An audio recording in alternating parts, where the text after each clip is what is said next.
Hi, everyone, and welcome to the fourth event in the Building World-Class Team series. This is all about considering diverse perspectives in small teams.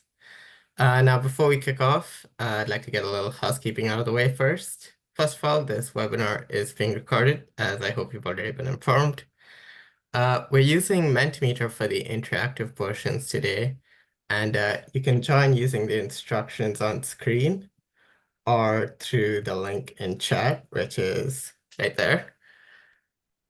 Those instructions will be on screen throughout the event. So please join and get participating. You can know when it's time to participate when you see that Mentimeter logo on the top left to know when it's your turn. Captions are available during this webinar. If you'd like to enable them, there should be an option on the bottom tab or in the menu by clicking the three dots icon. Chat is open, so feel free to talk to us or amongst yourselves.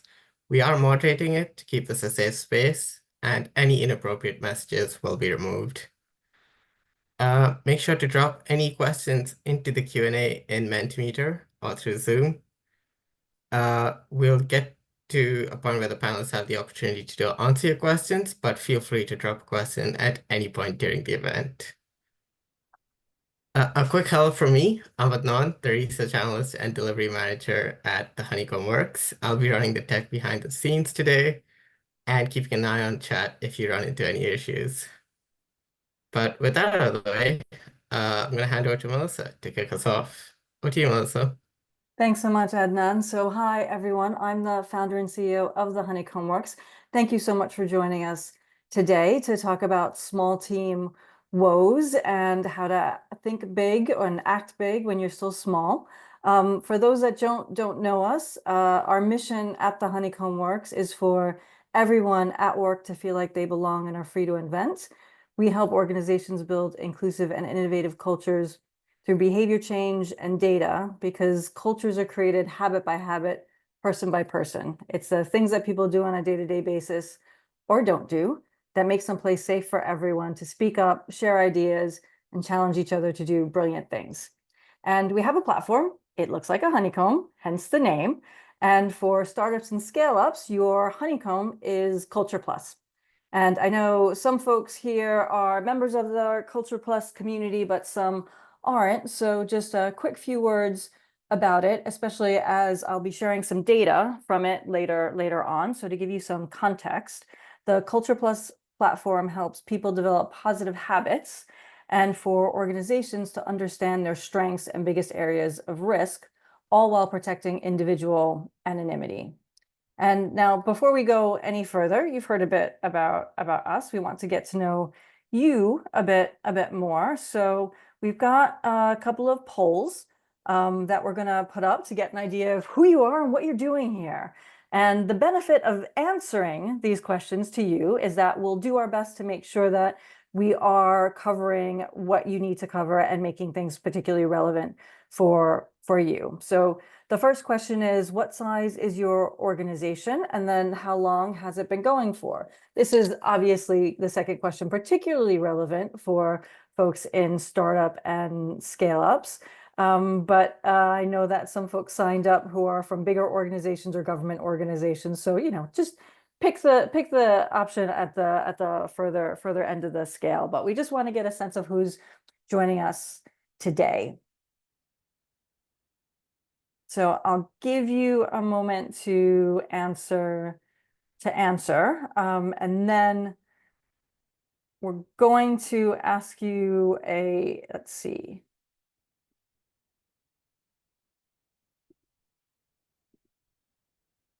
Do we have an answer there? Responses are hidden. They're coming in. Just going to give them a Coming sec. in, right? Oh, we're giving people time then. That makes sense. Fantastic. It's buffering, Melissa. The people or the software?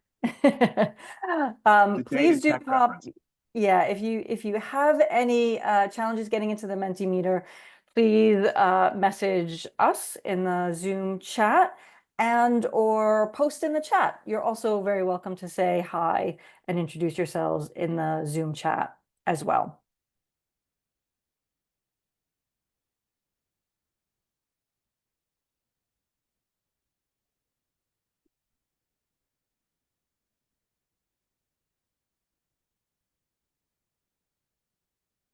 right, so it looks like we've got the majority of people in 4 to 10, and that makes perfect sense because that is actually really around the time where you very much start thinking about these things. But really glad to see that we have some folks in earlier and a little bit later because it's never too late. Well, no, I mean sometimes it is at a certain point too late. But the earlier the better, but better late than never, I guess is the better thing to say. Oh, it's changing. We better move on. So we're now at equal, really large, and 4 to 10, which is interesting. So the next question of how long have you been at it? So how long have you been working in? How long has your organization been going? And let's see, what do we have for those answers? Okay, yep. Again, sort of that early stage. Numbers are changing. Yep, looks like we're sticking most in that early stage, but then a good number of people that are larger, which makes sense since we've got folks from larger organizations as well. So that's great. So next couple of questions. How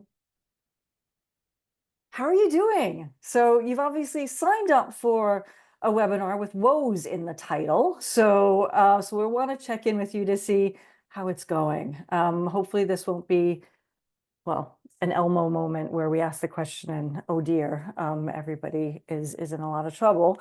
But we want to get a sense of whether or not you are being proactive, things are going okay, but you are a very responsible individual. So you're thinking about things that could go wrong and getting ahead of it, or things are getting bumpy, you're getting a bit concerned, or things are really going off the rails and you need help. So give you a moment to answer that. And it looks like we've had some more folks join, so please do check out the Mentimeter link in the chat and get involved because the next question is a very, very important one. I'll give you a little bit of a teaser as we see these results coming in. It's what's the burning question that brought you here today? So, oh, I love so many responsible people who just want to make sure that they stay on the right track, who are looking ahead. That's fantastic. But don't worry, folks who are going off the rails. We're here to help. We'll get you back. We'll get you back on track. Well, maybe not by the end of the hour, but we'll give you some things to help you get back on track. All right. So the next question, and this we'll leave this open for a bit, but we're going to move on. But we really want to know what the burning question is that you have, so that we can make sure that we try to address it, if not sort of right now in the Q&A or in follow-up sessions as well. So what is the burning question that got you here, that got you to sign up?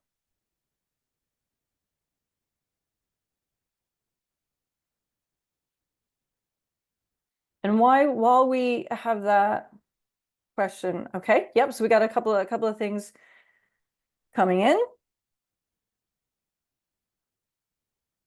Yeah, so adding our first hires, how do we get them to care as much as the founders do? Very difficult thing to do.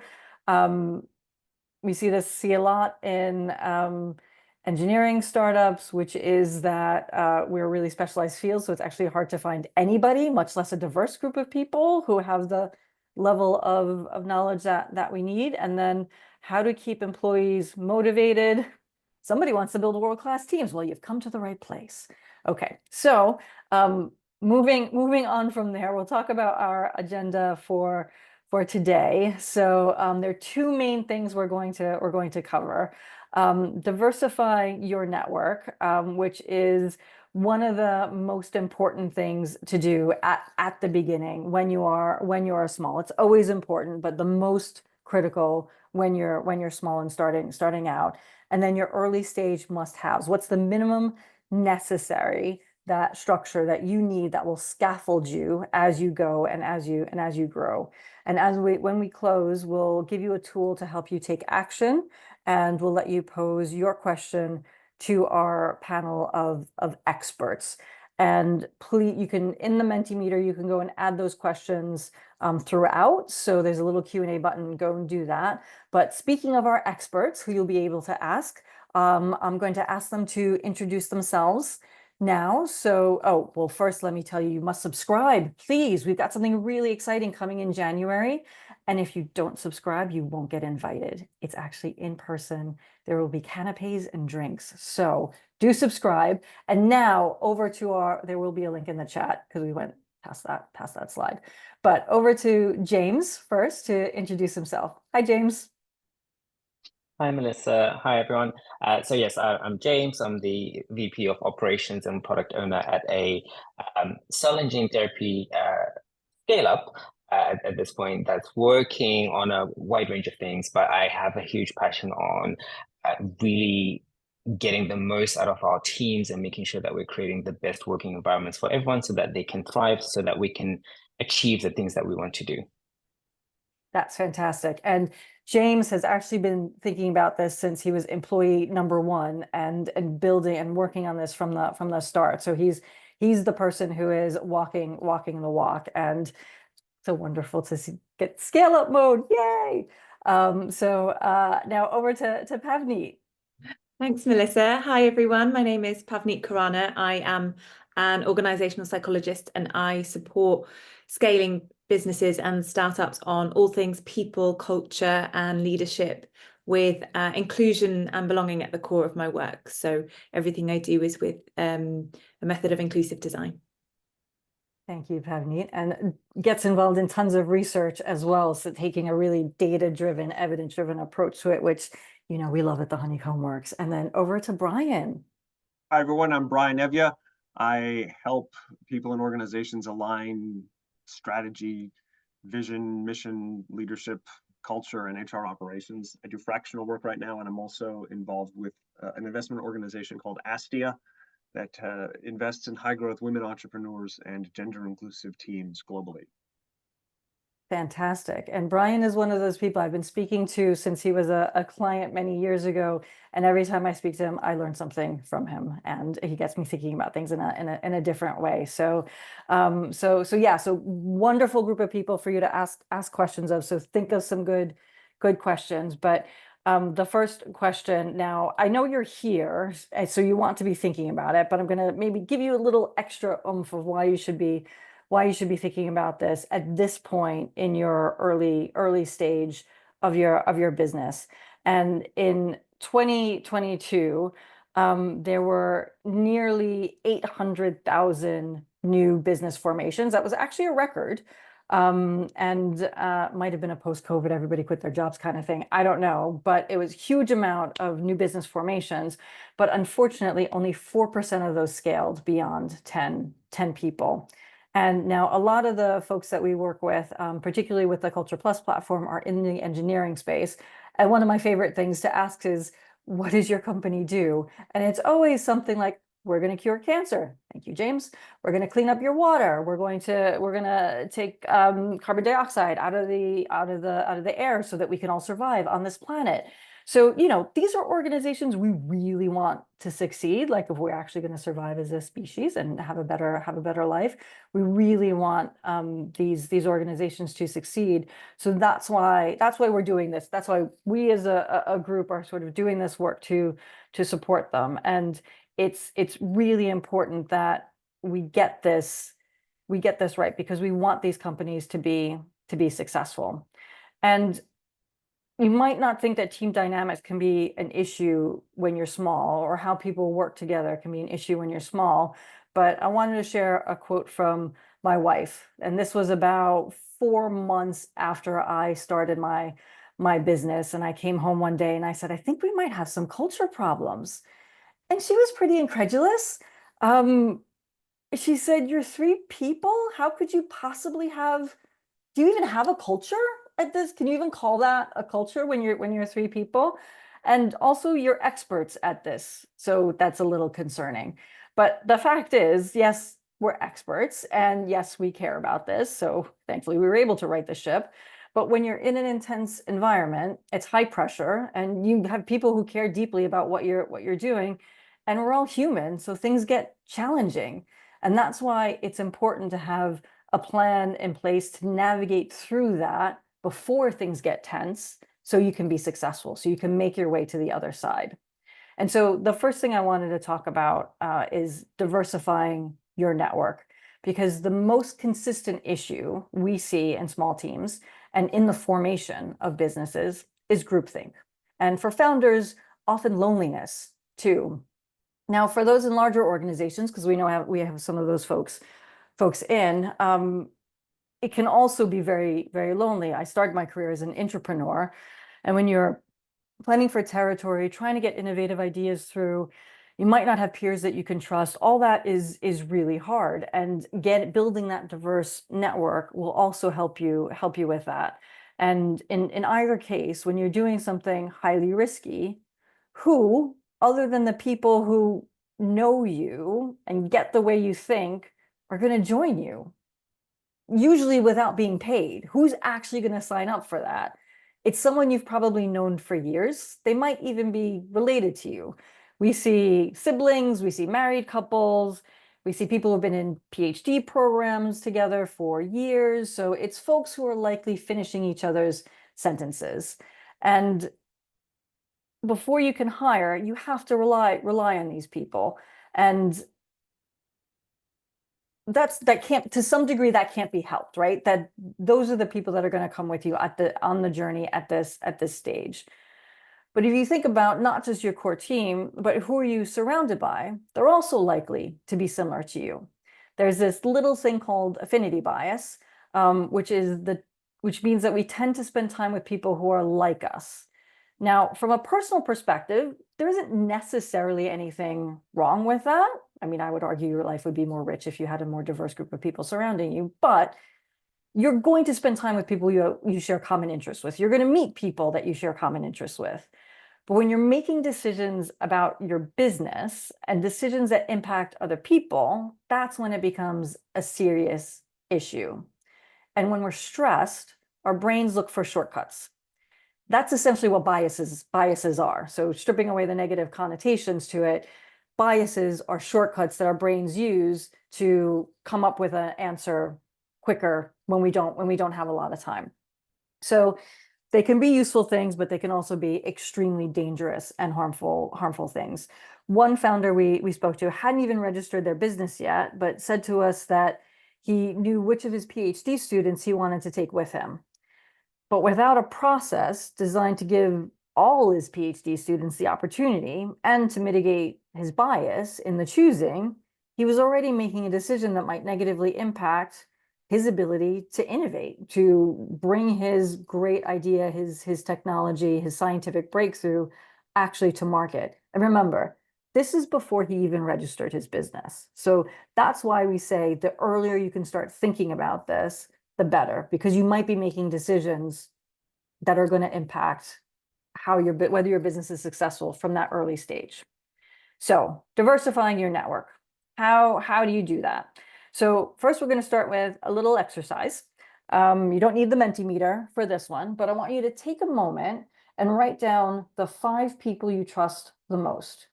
Who do you go to for decisions, for advice, things like that?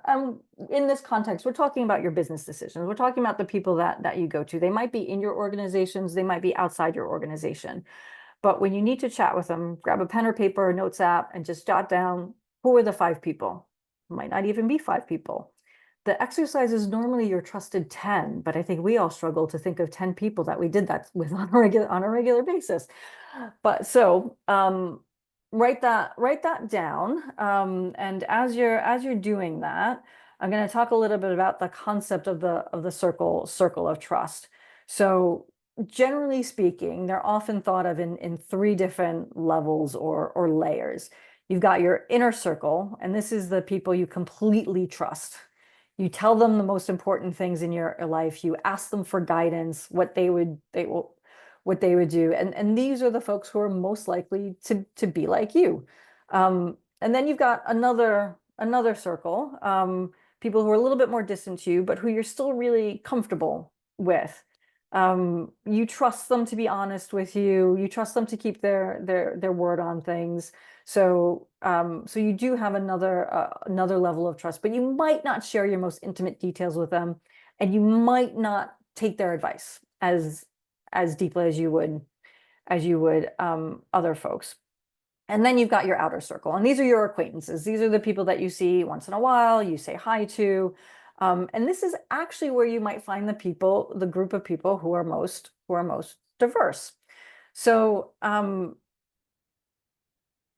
the outer circle is one where you can actually look to try to bring people in, because you probably have some more diverse perspectives in that outer circle. So don't worry, we are going to go back to your list of 5. But first, I want to go over to Brian, because I think you've seen this dynamic play out a lot in startups and scale-ups, so when you're working with leaders. So I wanted to get your perspective on this. And also, I've been talking an awful lot. So over to you, Brian. I think that's a great image with the 3 levels of trust and the concentric circle, Melissa, because many startups will begin this way for obvious reasons. Just as you've talked about with someone, I haven't registered the company yet, but I already have an idea of who I want on my founding team. That level of trust is very important for many obvious reasons. However, as many companies grow, the founder, and in this case, the founder CEO, will sometimes stay in that old mindset. And as the company grows and changes and becomes more complicated with more people and operations and everything else, the founder CEO will still think of it in terms of, well, my inner circle is still the people I trust the most because they were here first. And that has some obvious weaknesses over time. And most importantly, it prevents new people from actually becoming closer to the CEO and to the problems and to the solutions and to the general energy of trying to achieve the shared purpose. So that when the company finally experiences some problems, oftentimes the inner circle are the oldest voices in the company, and as Melissa talked about, the groupthink has set in, and they become perhaps a bit defensive, and they don't look outside themselves and actually expand their points of view and get the perspectives from people who are perhaps furthest from the inner circle, but closest to the problems that they're trying to solve. And this is a really, really important thing. And it also touches on the question that we got at the beginning, Melissa, about how do later stage people, I think this is the question, how do later stage people care as much as the founder? Well, this is part of that dynamic. And some of it is just time, but a lot of it is really just how the founding CEO shares this either inclusive or exclusive point of view and energy. Yeah, absolutely. And in the context that we've been working in with engineering organizations, often the founding team might be academics, and then the people they bring in might be more business commercially oriented. And what we're seeing often is a tension there, right? I have a client like that now. It's real friction. Yeah, absolutely. And and in a perfect world, that friction is going to lead to something really positive, right? Because you have these 2 differing perspectives, completely different worlds and ways of looking at things that are coming together. Obviously, to stereotype quite a bit, all academics aren't the same, all business folks aren't the same. But typically what we're seeing is 2 very different ways of trying to approach things. And ideally, you've got the academics balancing out the sheer commercial bit and vice versa. But when that doesn't happen, you get to a standstill and you just end up fighting each other, as opposed to fighting for your innovation and what you're trying to build. So yeah, so absolutely, really, really important, and really important as a leader to figure out how you can bridge those gaps and make those connections. Because in some cases it isn't the founder. In some cases it's the founder watching this happening in horror and trying to figure out how can I actually do this or fix this. So I promised a tool, which we will talk a little bit more at the end, but we actually have a little playbook for you. So if you want to download that, you can get it right from the Mentimeter, if you like. And we're going to go back to the Trusted 5 exercise, and you can either do this in the playbook. It is an interactive PDF, so you can put your Trusted 5 in there and then do your checklist checks there, or you can just do it on your piece of paper. But essentially what we want you to do next is go back to that Trusted 5 list and tick off the ways that they are similar to you in these categories. And so I'll give you a moment to do that. And and obviously these are personal characteristics. And you might not know the details of all these for everyone, and that's fine. It's just for you to get an idea of how similar the people in your lives are that you go to on a regular basis, to see where you might be missing some bigger perspectives, some other people who can share their advice with you, who come from very different experiences and perspectives.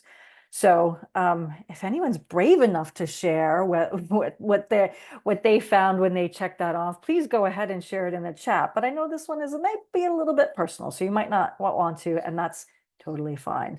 But it is a good exercise to do. And one of the things that you can do is broaden that out to 10. Think about that in terms of your organization internally. So try this exercise in a few different ways, and it might open your eyes to something that you might not have realized about who you go to and who you listen to, because the impact on that is quite big. And so what happens when you don't have a diverse group within that trusted 5, or within that trusted group of folks who are making decisions, and you get this no, sorry, it's a very lovely little delivery robot that actually did some good, delivered things to folks during COVID, but it unfortunately also trapped a wheelchair user in oncoming traffic, because the team didn't think about the fact that it would use the same ramps to get onto the street as wheelchair users did.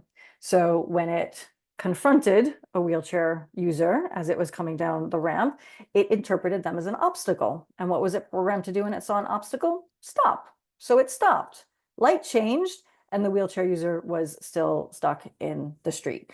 So that's the kind of thing that people will miss if they all come from an able-bodied perspective, and they are building something that shares public space with the entirety of the population.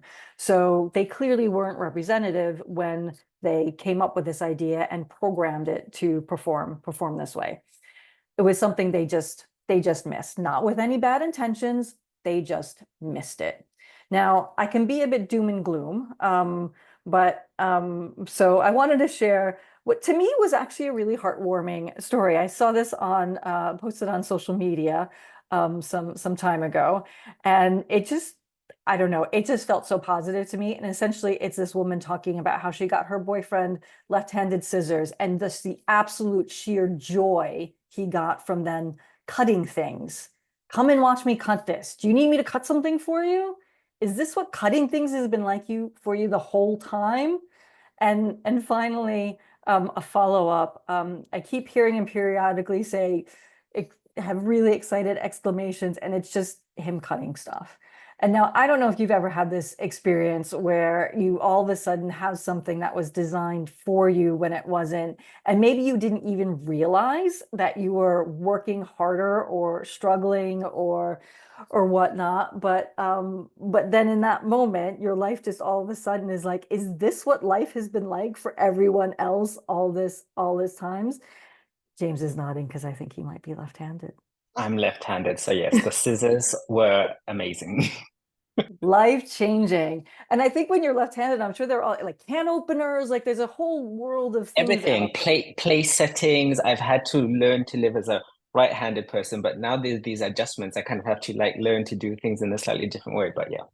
That's great. So the world is getting better, at least for left-handed folks, and for other people when we actually think and when we do inclusive design. So yes, so it's not just about not harming people; it's also about bringing joy as well. So how do you avoid all this? And you might have picked up from the beginning, or if you know us or follow us at all, we always talk about habits, because you can have processes, you can have policies, you could put all these things into place, but unless you turn them into habit, they don't weave into your day-to-day and how you think about things and how you do things. And being a leader, creating this environment that is inclusive and psychologically safe for everyone, it doesn't just happen because of good intentions or even declarations of support. none of that is what actually makes the change. It's the numerous small actions or inactions that create your culture and have that impact. Every day we make choices in what we do, what decisions we make, how we act, how we respond. And remember, biases are shortcuts.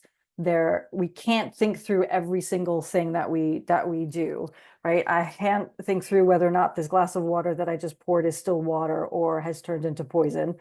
No, I have a bias that this is still the water and it's still healthy and good enough for me to drink. You can't think through everything because you won't make it through a day, a minute. So we have these shortcuts, and how you interrupt those shortcuts are by creating different shortcuts, and those different shortcuts are habits. So that's the way that we think about it. And so now we're going to delve into the considering diverse perspectives cell. And I call that a cell because we've organized these things into a honeycomb, and the hexagons in a honeycomb are called cells. There's your scientific fact for the day. So each of the cells has 4 specific behaviors. So these are 4 specific observable things that you can put into place on a day-to-day basis that will help you do things differently, be more inclusive, be more innovative. So the first one I'm going to talk about is I seek out different viewpoints in decision making. Now, this is absolutely crucial, but as we talked about before, this can be really hard when you're a small team, right? Because you're going to each other. And I wanted to share a bit of a personal story on this. When I started the Honeycomb Works, my founding team happened to be 3 white people. And that was because I didn't actually hire the team. They were the folks that actually came up with the concept of the honeycomb. So when I bought out the IP, it would have been really unethical for me to not bring them with me. So I brought them with me, but as a group, we sort of looked around and said, we can't be the only people making decisions here because we come from a fairly consistent same background. I mean, I was an American, they were English, but other than that, we pretty much had pretty similar upbringings, ethnicities, and lots of other sort of intangible things that made us similar. So one of the things we did earlier on is we partnered with a charitable organization called Code Your Future. And they support refugees and other disadvantaged folks to learn how to code. And so what we did is we allowed them to use our platform at no charge, and we volunteered some of our coaching time. And as a result, we had a really incredibly diverse group of people using our product and giving us feedback, and a brilliant group of developers and designers that we could talk to on a daily basis. So that was a way that we could bring in external perspectives while also giving back. And now, I'm not going to lie to you, this was not easy. This was not an easy thing to do. We did not have a tremendous amount of time. We had a lot of things to do, but we made a sacrifice and we said, we're going to prioritize this because it's really, really important. And time was at a premium, but we did end up getting so much more back from it and so much value out of it. As well as just the value that we got out of it by working with a great organization and supporting them and they were also in their early stages as well. And do check them out. They've grown massively and they're doing really, really amazing work. So for the next two behaviors, I'm actually going to turn over to James, who's going to talk about his experience with these 2 behaviors and the reason he's talking about 2 of them at once. James, over to you. So I think you definitely need to be seeking out different viewpoints. So that's really important. But it's also really important for you to be listening to people if you've got a diverse group of people there. So you want to ensure that you're creating truly inclusive environments where people are able to speak and actively be listened to, and people can actually share their ideas, because the last thing you want is to have this rich tapestry of people with all this knowledge and not be able to actually tap into it. So it's really about being intentional and conscious about, do I have the right people? Is everyone getting the right time for them to be able to, is everyone getting the time for them to be able to actually voice their opinions? And are we acknowledging those opinions and giving value and space to those opinions as well? So those are 2 behaviors that are really important, but they are they're, I think, inseparable to a certain extent, because I think one without the other kind of like really does not fully give you the benefit. And I think one of the great things about the Culture Plus platform is these are some of the habits you can start to work towards, to really be thinking to yourself, as I'm setting up a meeting, do I have a diverse group of people? And when you're in the meeting, is everyone listening? Is everyone being given a chance to speak? And if not, then this is an opportunity for me to practice that habit and just say, oh, by the way, X, Y, and Z, did you have anything to add, or what do you think about that? And really making sure that you're bringing people into it, because otherwise you can have really disastrous things happen, which is what we want to avoid. Yeah, absolutely. And I think on that first point too, like you could actually be causing harm too, because if you're inviting people to meetings and then not hearing them, not listening to them, you're just wasting their time, and you're probably actually demoralizing them a bit, because they're not actually being heard. And we hear often in diversity, equity, inclusion work that about people being tokens, or and nobody wants to feel like that. Like, it's often looked at on the other side of hey, you're of people complaining about it, but actually people who feel like I'm just here because of my skin color or my gender or something else. That's a really awful way of feeling. Did you want to add something, James? Or I saw your Yeah, no, hand. I was just gonna say, like, I think we've all been in a meeting at some point where you're like, why was I even here? Or what was the point in me? Everyone has been in that. Within our organization, everyone knows I'm very, very strict about meetings. Does it need to be a meeting? Who needs to be there? Are the right people there? Because you want to make sure that it's valuable. And Yeah. when we're working in these high pressured environments, everyone's time is very expensive and very valuable. So actually, let's get the best value out of it. So it's for the benefit of the organization, and it's for the benefit of the individuals as well. Yeah, absolutely. Really good points. And the one of the things you mentioned there was that it can have disastrous results when we don't actually listen. And Pavneet, you've got a really powerful example of where that was the case. Yes, thank you, Melissa. I think it's really an extension of what James had said. Sometimes there are disastrous consequences when we don't take accountability for doing this work and actually using the input of the groups that we're inviting into the room. The Grenfell tragedy is a valuable case study here, a hard one perhaps to discuss, but an important one to shine a light on what could happen without accountability and inclusive decision making.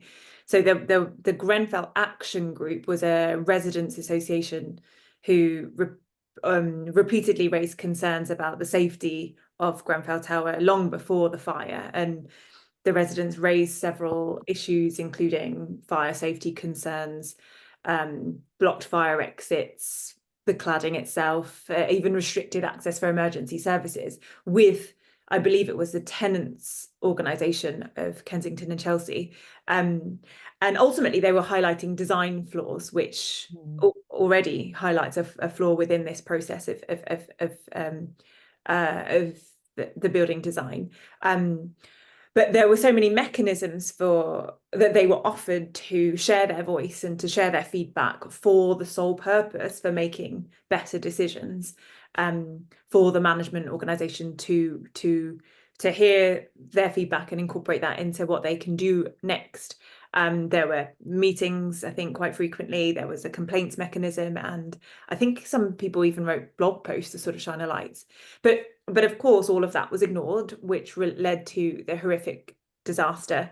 So had the system worked and the perspectives and the voices of the residents been taken into consideration, then perhaps it all could have been avoided. And so it is a stark reminder of the dangers of ignoring marginalized voices and paying lip service to diversity engagement strategies. So we may invite people into the room, as James said, we have been in those rooms where we think, why are we here?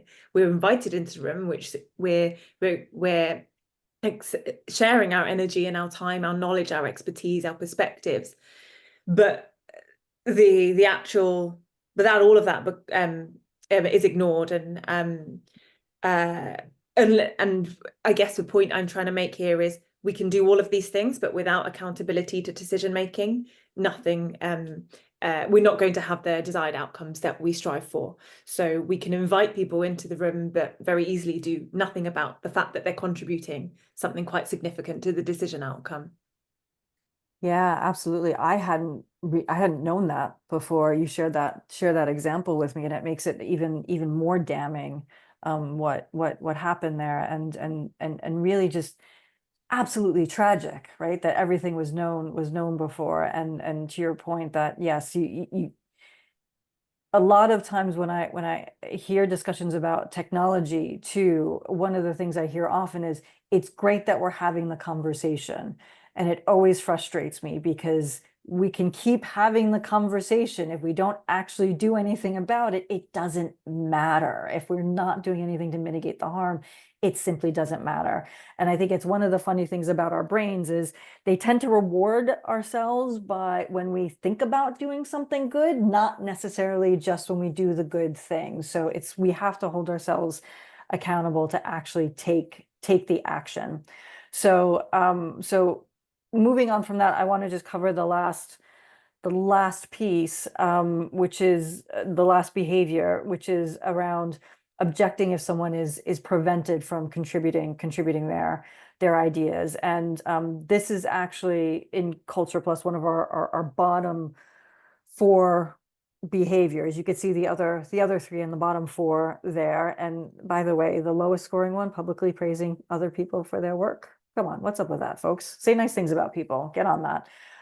But more importantly, right now, we're talking about objecting when someone is prevented from contributing their ideas.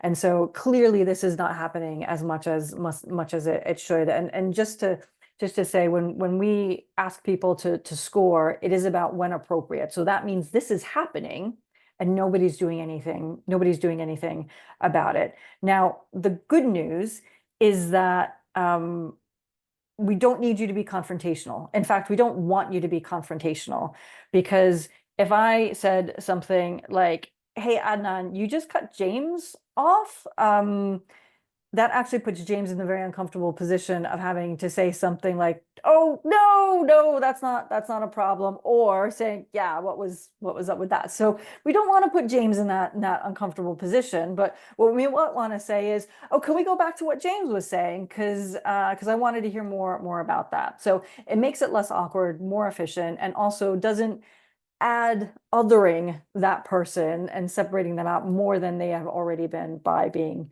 called out. And sorry, James, for using you in my example there. But yeah, so the really important piece of this is not just, and I think one of the things we think about, there's been a lot of talk about allyship. And what I don't really want you to think about it that way, because it's not about coming to James's rescue. Sorry, I'm doing it again, James. But it's more about, actually, James has something to say and we didn't hear it, so we missed out. And if you're not hearing everybody's perspective, you are missing out. You're not going to make the best decision because you haven't heard from everybody. You might miss something really significant. And so that's how we want to think about this. And now we know from academic research, of course, that this happens to people in underrepresented groups, but there are also more subtle ways that we're seeing that people aren't being heard. And so I want to share another piece of data from Culture Plus, and this is actually a behavior from another cell. But this is ask open questions to understand other people's point of view. And the significance of this behavior in particular is that we had the biggest gap, the biggest difference in gendered responses. So men are being asked follow-up questions 87% of the time on average, obviously. So when men say something, people want to learn more. They're curious. But women actually said this happens to them 12% less often. So not 12% total, don't worry, it's not that bad, but 12% less often. And one of the things that's really interesting about that to me is any individual who's either doing that or experiencing that might not notice that difference. Because if you think about it, 1 out of 10 times, a little bit more than 1 out of 10 times, but it still has an impact. It has an impact on whose ideas are fleshed out, who gets promoted, who gets praised for their ideas, who's understood, and that then, if you look at a lot of organizations where they say, "Look, we're really diverse on the lower levels," but then you get to leadership and it all of a sudden gets all male. And this is one of the reasons, because women aren't given that space to share their brilliance. So so it's one of those things to think about, and also happens to be one of my low scoring behaviors, so one for me to work on as well. So I want to move into now just a little bit like about what you want to do about it. And one of the questions that you want to ask yourself, well, a few of the questions you want to ask yourself, and it sort of goes back to that idea of your circle of trust. And if you wanted to sort of keep sort of growing on that exercise and engaging with that exercise, ask yourself the question of like, who are your advisors? And when I say advisors, I don't just mean your official advisors, your board, your investors.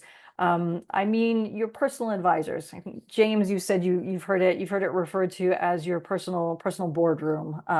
So you know, the people that you sort of go to when you are feeling vulnerable, when you're scared, when you have questions. But then also, who are your test users? Who are your consultants? Who do you vent to? Um, and then the final question, how are you going to diversify this group? What are you gonna do differently? I hope we've given you a few ideas. And we're gonna ask you to pop a few things into the Mentimeter. We're not gonna spend too much time on this, but we will share later in a LinkedIn post what ideas people have said. But we'd love to hear from you on what things you might do to try to make this group a little bit more diverse, expanding your circle of trust. And while we do that, while we wait for folks to answer, Pavneet, James, Brian, what are some of your tips on what folks should do? I have something to share. Maybe a tip or maybe a comment more than a tip. There's a term in sociology research called weak ties, and it's an example of your sort of the trusted circle that you shared, and the acquaintances being the best group for, actually research suggests that they're the best group of advisors for you. So people you don't know very well are more valuable at helping you find new ideas and opportunities than your closest circle, because the distance allows them to be more objective and more critical and less fearful of potentially offending you if they're giving you critical feedback. So I think when we're thinking about trust and that outer circle, and Brian, you mentioned it earlier, doesn't necessarily need to be a strong tie to trust. It's sort of a very, very loose, weak tie to trust is good enough for you to be able to diversify that perspective. That's great. I love that. Take a deep breath and go ask somebody that you might not know very well for some serious advice. That's a really good tip. James, over to you. Yeah, I think really building on what Pavneet said. So that idea of that personal boardroom is, if you think of your formal boardroom, it is made up of different people who have different expertise, who can help in different ways, right? So for that personal circle of trust or that personal boardroom, you do want those people at that distance, because actually they can be super objective, but you also want to balance that with someone who understands your story and the whole thread of where you've come from. And I think it all comes from, and also if those people can be from fairly different areas, that's also quite helpful. So from my perspective, you know, my mentor is slightly removed from me, but you know, over time has gotten to know me, but he gives me that really objective kind of, this is the hard truth you need to hear. Whereas some of my friends from my PhD, etc., will be a bit more comforting, but still kind of tell me what I need to hear. And then it's up to me to take all of that information and be, you know, quite discerning as to, okay, what's really happening here? What is it that I'm trying to gain from all of this? So I think it's about really diversifying the distance, but also the type of a person it is as well. Yeah, really good point. And actually, we have quite a few people saying mentors. Let's peer-to-peer mentoring, reach out to different people. So that's great. That's been picked up by folks in the audience. Brian, did you want to add anything before we moved on to the Musts. I'll just say that these suggestions from the audience, they're fantastic. And this is, when we talk about diversity, we're seeing this represented in 9 responses. It's Yeah. everywhere, and that's really what you need. Yeah, yeah, love that. Buy a coffee for someone you admire and don't know. That's a good idea. It's amazing how often you think people won't, but it's amazing how like, people are human. If you say, I really admire you and I'd like to buy you a coffee, it's hard to say no to. James, did you want to add something? Oh, right. Okay. Fab. So we're gonna move on now to the sort of a list of I'm calling them musts. We might skip the poll and just go right into the set of things that we want to cover here. And one of the things we hear often from founders, it's fine. We just talk to each other. And you know, my question back is it though? And how do you know? So, what could you actually put into place? And we do have a poll question there. I think it'll be live in the Mentimeter, but we'll move along now to make sure that we have enough time. And I think the first thing that I want to specify is to define your culture with specific behaviors. Now, again, you might have picked up it's something I believe very strongly in, but I know a lot of founders will do the exercise of defining their values at the beginning, and that's a really important exercise to do. But our recommendation is always to make sure that you are specifically defining those because one example I have is from a startup that we worked with a few years ago, and they had a value that was no bullshit. Forgive my language. Well, forgive their language. It got people's attention, so it was, you know, it did the job in that sense. But the challenge with it was that the founding team had a completely different interpretation of that than everybody else did in the organization. And everybody else in the organization was using their interpretation to challenge the founding team on their behaviors.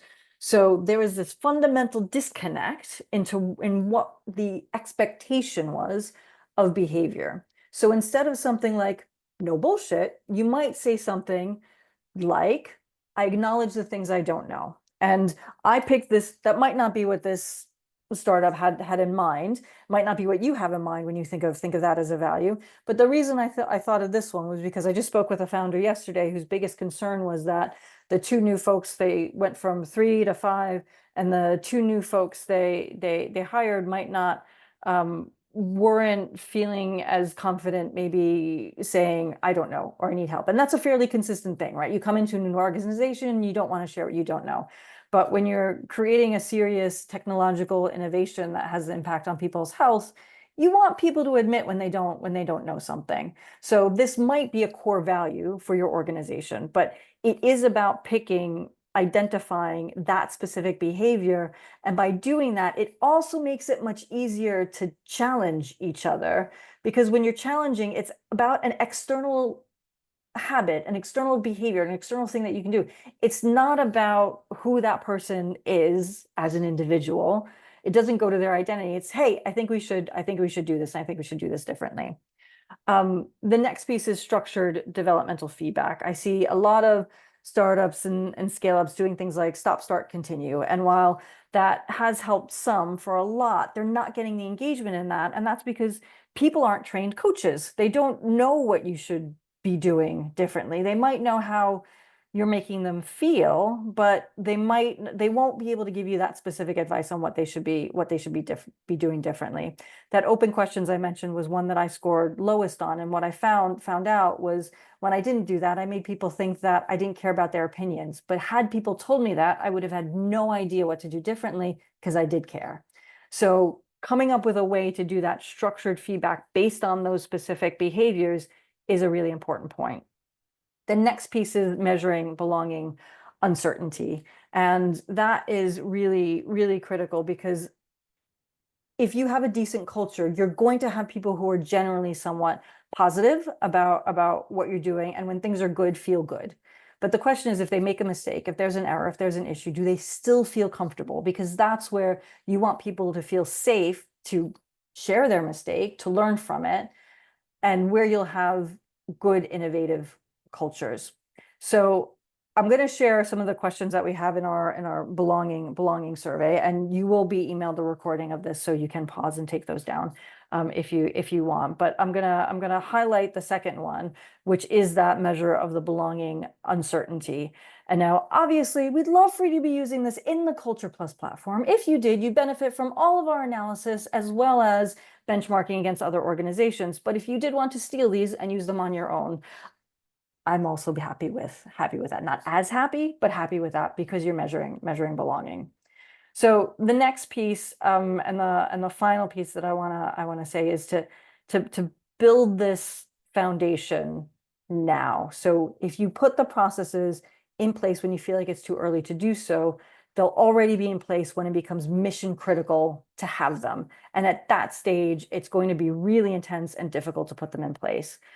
But the other thing is, when you go out to investors and you say, we want money to scale, you can show that you're ready to do that successfully. You can show that you have the structure already in place to bring people on and have them hit the ground running and be successful. You also have mechanisms into place to catch any issues early, identify the risks, and make sure that you address them quickly as you grow. So that is the benefit of putting this in place before maybe you feel like it's necessary. So we're gonna wrap up soon and give you the final piece of the toolkit, but I did want to check in with Pavneet, James, and Brian and see if there are any thoughts you wanted to share. And as we do that, we'll go over, I'll share the subscribe link as well, and also a link to a demo of Culture Plus if you wanted to sign up for that. Oh, wanted to go for it, James. No, you go. Just to reiterate, how to build the foundations now if you've got no idea where to start. The exercise, Melissa, that you shared within this session today, understanding your inner circle, do that exercise for yourself and ask your team members to do it and talk about it. I think even if you just do that tomorrow, I think you're making a brilliant start to develop foundations. Yeah, great tip. James. It was to build on your last point, which is, I think you can never start early enough thinking about these things, because they are going to pop up at some point. So I think having the foundations is really important. And when you don't do that, you accrue this organizational debt that you're going to have to deal with at some point, and the interest on it is so much higher, and it's just a lot of work. So it might seem like I've got more pressing things to do, and yes, but it's being a leader, being in leadership, etc., is really about balancing all of these things. And this is one of those really, really important things that you have to pay attention to. Yeah, core to leadership. Brian, was there anything you wanted to add? Just James, absolutely. Many founders will say, well, we'll get to it later. And usually that's simply because they think it's just work that they have to be doing, more work. But the dynamics are happening right now in the organization. And right now is a preview of what the organization will be like. So not even acknowledging that this is the human reality of groups and the human reality of organizations from the founder, the founding team, and those in power is it's a huge detriment to the future of the company. So you better acknowledge it just first to figure out what little you can do. Fabulous. Thank you. So we're going to wrap up now, but I wanted to share the action plan that is in your playbook. So hopefully you've downloaded the playbook. But if not, let's do that. Go ahead and do that. You can also sign up for the demo in the Mentimeter. But the action plan is actually based on the science of behavior change. And if you look in it, it's got these pieces where you visualize your outcome, but also identify the obstacles that you might face and what you're going to do to overcome them. And that means you're doing the cognitive work before you're under pressure, which makes it more likely that you'll put the behavior into action. So please, we'd love for you to do the action plan. And finally, we really want to know what you thought of this webinar. We've got a couple more coming up, and we'd love to improve them, make them better constantly. We're big on feedback, so please do take a few minutes to tell us what you think. It's right in the Mentimeter. I don't know that we need to keep that up at the moment, but yeah, so thank you all so much for coming. I want to leave you with a final reminder to sign up for the demo. And also with a final thought from a researcher by the name of Dolly Chu, who implores us not to think about being good, because being good is a finite state and something that when we fail at it, we feel badly about, and it discourages us. But think about being good-ish, because being good-ish means that it's always a process. It's always a journey. You're always improving. And I think that that's one of the things that is really important as you sort of approach any of this work or working on your startup, working on your team, that you take that perspective, because it really helps to continue to grow. So we do have want to thank all the great organizations who are involved with Culture Plus, and invite you to join them. We'd love to have you on board as well. So yeah, so please sign up for a demo. There's a link in the chat. Get in touch with more information, subscribe for invites to our next 2 webinars, and for that glorious event that we'll be running in January that I'm really looking forward to. More details on that to come, but do stay in touch, and thank you all so much for giving us an hour of your time. Hope to see you again at the next one. Thanks, Thanks, Melissa. everyone. Thank you. Thank you.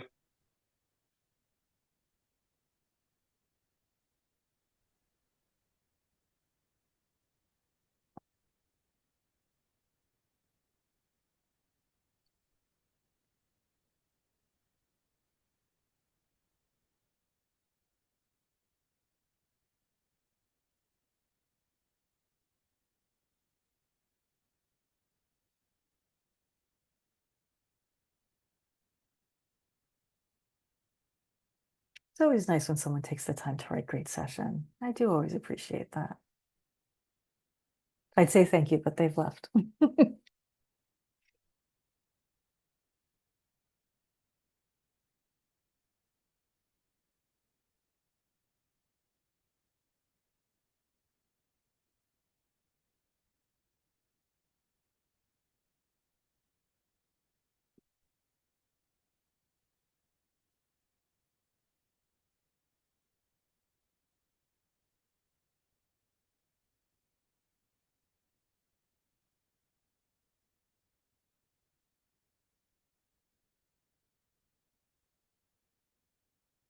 And then there was us. Well done, Melissa. That was fantastic. Thank you. That was I was really good. Do you know what? Like that hour flew by, and even though I've